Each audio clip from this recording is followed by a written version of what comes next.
ప్రేక్షకులందరూ నమస్కారం. ప్రస్తుతం మన స్టూడియోలో ప్రముఖ ఆధ్యాత్మికవేత్త ఆస్ట్రోన్యూమరాలజిస్ట్ శ్రీమతి జయప్రద గారు ఉన్నారు. జూలై మాసంలో వృశ్చిక రాశి వారి పరిస్థితి ఏ విధంగా ఉంటుంది, ఎలాంటి రిజల్ట్స్ ఉంటాయి మేడం అడిగి తెలుసుకుందాం. నమస్కారం మేడం. నమస్తే అమ్మా, శ్రీమాత్రే నమః. మేడం, జూలై మాసం ఆషాఢ మాసం వృశ్చిక రాశి వారి పరిస్థితి ఎలా ఉంటుంది?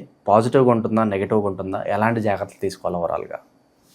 తప్పకుండా అమ్మా. అంటే ఇక్కడ పాజిటివ్ ఉంటుందా నెగిటివ్ ఉంటుందా అని అడిగితే మీరు ఏం చెప్పాలో అర్థం కావట్లేదు. ఎందుకంటే మధ్యస్థ ఫలితాలు ఉన్నాయి వీళ్ళకి.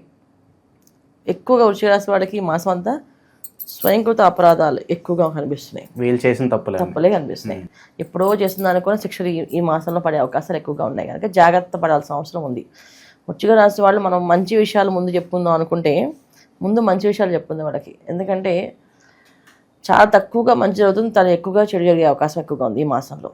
దీనివల్ల ఏంటి, ప్రతి విషయంలో ముందు వీళ్ళకి ఏదైనా పట్టుదలతో సాధించాలనుకున్న విషయాలు ఏవైతే ఉన్నాయో దాన్ని పట్టుదలగా సాధిస్తారు. అది ఏదైనా కావాలండి. వ్యాపారంలో సొంత వ్యాపారం పెట్టాలనుకునే వాళ్ళకి సొంత వ్యాపారం, ఉద్యోగ ప్రయత్నాలు చేసే వాళ్ళకి ఉద్యోగాలు, ఇవన్నీ వచ్చే అవకాశాలు అయితే కనిపిస్తున్నాయి. ఉద్యోగం వచ్చింది ఎందుకంటే వీళ్ళు ఇంకా కొంత కష్టపడడానికి ఉద్యోగం అండ్ వీళ్ళు సుఖపడడానికి కాదు. అది అంటే వీళ్ళు అనుకున్న పోస్ట్ కన్నా కొంచెం హార్డ్ పోస్ట్ అనేది వచ్చే అవకాశం ఉంది. దానివల్ల ఏంటంటే ఈ ఉద్యోగం చేయడం చాలా కష్టంగా అనిపిస్తుందిరా బాబా అనిపిస్తుంది, ఆలోచన ఉంటుంది. ఉద్యోగ విషయంలో చాలా ఇబ్బందులు ఉన్నాయి. తర్వాత బంధువుల విషయంలో, ఇంట్లో వాళ్ళ విషయంలో శత్రువులుగా మారే అవకాశం ఉంది. ఇప్పుడు దాకా ఎవరైతే సపోర్ట్గా నిలబడ్డారో వాళ్ళు వీళ్ళకి శత్రువులుగా మారే అవకాశం ఎక్కువగా కనిపిస్తుంది. సో మనం ఉన్నది ఉన్నట్టు చెప్పాల్సిందే కదా.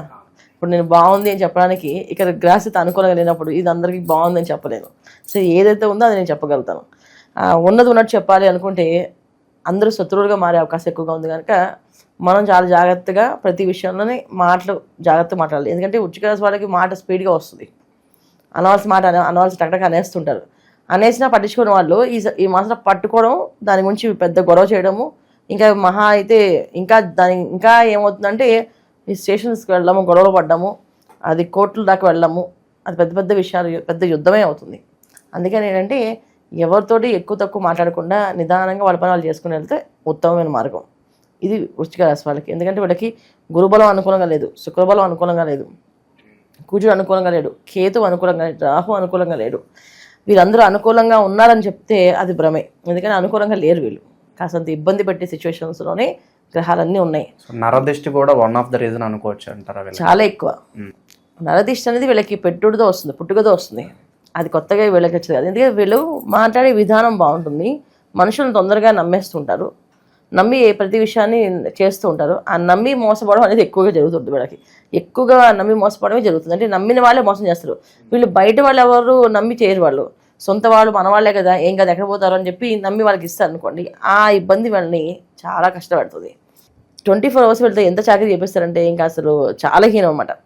ఇంకా నువ్వే చేయకపోతే ఎవరు చేస్తారా అనే బతిమాలి మొత్తం పని చేపిస్తారు. వీళ్ళు అంత పని చేసి ఇంటికి వచ్చేది మాత్రం చాలా స్వల్పమైన విషయం. అంటే స్వల్పమైన అమౌంట్ వస్తుంది.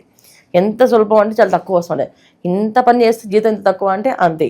ఎన్నేళ్ళు పని చేస్తుంటే ఎన్నో ఏళ్ళ నుంచి పని చేస్తుంటారు అక్కడ. ఎందుకంటే అక్కడ ఏంటంటే మాడితీరు బాగుంటుంది, పద్ధతి బాగుంటుంది, అది చేస్తున్నారు. కానీ జీతం బాగుండదు. అది పరిస్థితి. కొంతమంది బాగా సంపాదిస్తారు, వ్యాపారాల్లో బాగా రాణిస్తారు, పెద్ద పెద్ద వ్యాపారాల్లో పెడతారు. అదేంటంటే ఎవరి మాట వినరు, సొంతంగా చేస్తున్న వల్ల ఒక్కొక్కసారి వ్యాపారాల్లో నష్టపోతారు. ఇది ఖచ్చితంగా జాతక దోషాలే. ఇది గ్రహస్థితి దోషం కాదు, వాళ్ళ పర్సనల్ జాతకంలో ఉండే ప్రాబ్లం. వాళ్ళ జాతకంలో అసలు యోగం ఉందా లేదా, వ్యాపారం చేసే యోగం ఉందా చూసుకోకుండా ముందుకు వెళ్తారు కదా.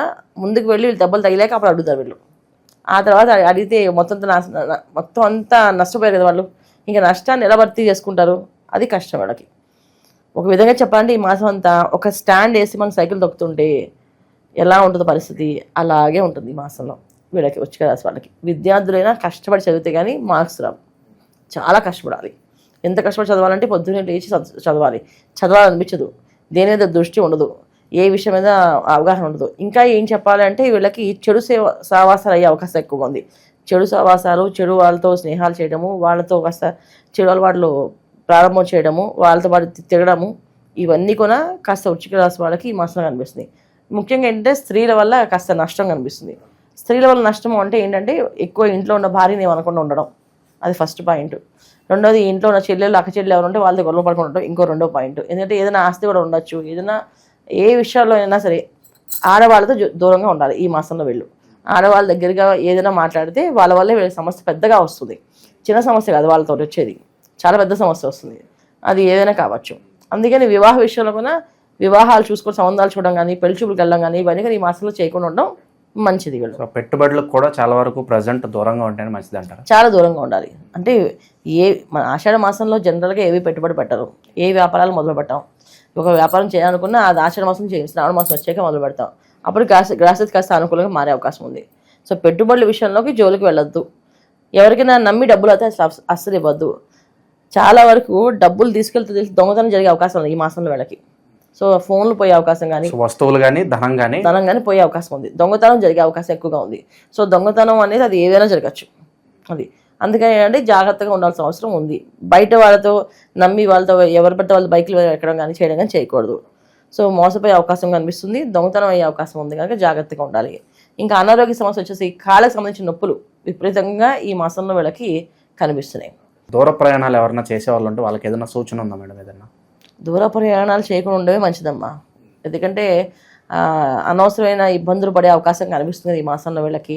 అందుకని దూర ప్రయాణాలకి దూరంగా ఉండడమే మంచిది. వెళ్ళినా కూడా ఆ పని సక్సెస్ అయ్యే ఛాన్సెస్ చాలా స్వల్పం.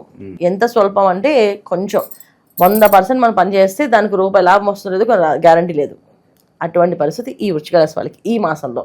ఏదో బ్రహ్మాండంగా ఉంది వెలిగిపోతుందని చెప్పడానికి నాకైతే నోరు రాదు. ఎందుకంటే అక్కడ రాశి అంత అనుకూలంగా లేనప్పుడు బాగుంటుందని చెప్పలేం కదా. ఎందుకంటే దశమస్థానంలో కుజకేతువులు కలిసి ఉన్నారు. దశమస్థానం మనకి ఏంటంటే ఉద్యోగాల్లో సంపాదించిన లాభాలు ఉన్నా, రేపు రోజున రూపాయి వస్తుందన్నా, రూపాయి దాచిపెడతాం అన్నా అన్ని దశమస్థానాన్ని చూస్తాం. అక్కడ ఎక్కడ పాపగ్రహాలు 2 కలిసి ఉన్నాయో ఎలా వస్తాయి చెప్తాం. అక్కడ కష్టపడమే కనిపిస్తుంది, లాభపడేది కనిపించట్లేదు. బాగా కష్టపడతారు. ఎంత కష్టపడతారంటే ఇక అసలు ఒక గొడ్డులా కష్టపడతారు పాపం. అంత కష్టపడినా అసలు లాభం అంతే రాదు. అందుకని చేయమని చెప్పను నేను జనరల్గా. సో వీళ్ళు చేయాల్సింది ఈ మాసం అంతా ఏంటంటే కాస్త దైవానామస్మరణ. ఇప్పుడు ఈ మాసంలో చేసుకుంటే దైవనామస్మరణ అంతా శ్రావణ మాసంలో వీళ్ళకి కలిసి వస్తుంది. ఎలాంటి దైవారాధన బాగుంటుంది అంటారు? ఏ దేవుడికి విశేషంగా ఆరాధిస్తే బాగుంటుంది అంటారు? వీళ్ళు ఖచ్చితంగా వీళ్ళు గురువుని ఉండాలి ఎక్కువ. శ్రీపాద వల్లభుల చరితామృతం అంటే గురు చరిత్ర పారాయణ కానీ, శ్రీపాద చరిత్ర పారాయణ కానీ, సాయిబాబా చరిత్ర పారాయణ కానీ ఏదో ఒక పారాయణ తీసుకొని గురువారం నుంచి గురువారం దాకా చదువుకోవడం ఖచ్చితంగా అండి. ఇంకా అదే మంత్రం అనుకోవచ్చా? అనుకూలత లేదు. సిద్ధమంగళ స్తోత్రం అని మనకి శ్రీపాద వల్లభుల బుక్లో దొరుకుతుంది. ఎక్కడైనా కొడితే కూడా యూట్యూబ్లో పట్ల కూడా దొరుకుతుంది సిద్ధమంగళ స్తోత్రం. ఇది కంటిన్యూ రోజుకి 11 సార్లు చదువుకుంటే అనుకున్న పనులు అనుకున్నట్టుగా అవుతాయి. ఎందుకంటే భగవంతుని మించిన శక్తి అయితే ఏది లేదు. సో భగవంతుని మీద నమ్మి మనం భగవంతుని నువ్వే దారి చూపించాలి, నేను నిన్నే నమ్మానని చెప్పి చదివితే మాత్రం ఖచ్చితంగా మార్గం చూపిస్తాడు. సో సిద్ధమంగళ స్తోత్రాన్ని చదవచ్చు. ఎందుకంటే మనం చెప్పేది గోచార ఫలితాలు. గోచార ఫలితాల్లో అనుకూలంగా లేదు, కానీ వాళ్ళ జాతకంలో దశ బాగుండొచ్చు, దశ యోగించి ఉండొచ్చు,